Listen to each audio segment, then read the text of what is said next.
chạy tập ram là cô đôi ngày học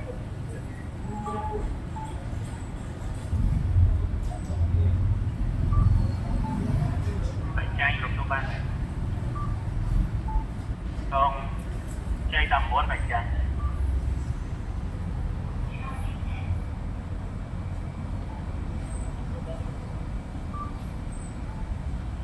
ba mấy đôi mơ cô đang muốn không chạy ra không chạy chạy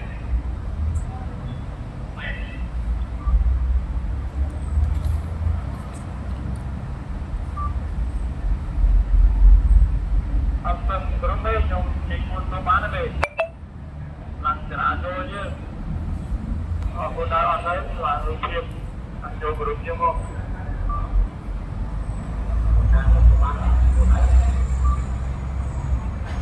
Tu mana be? Udai. Mana dah jangan yang ada rupi be berai ada. Tapi be berapa kecil be? Chạy bay đôi mưa đúng không? Chạy thủy là chạy 4 có một chạy.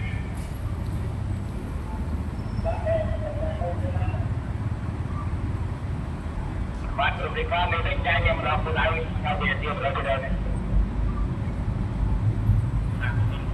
Nói nhá. Đây chỉ là nó đang ra.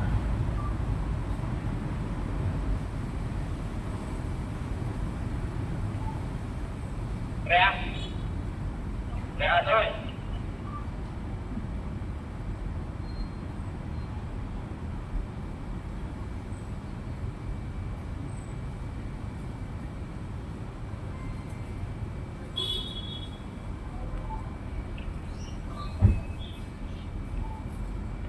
Biết.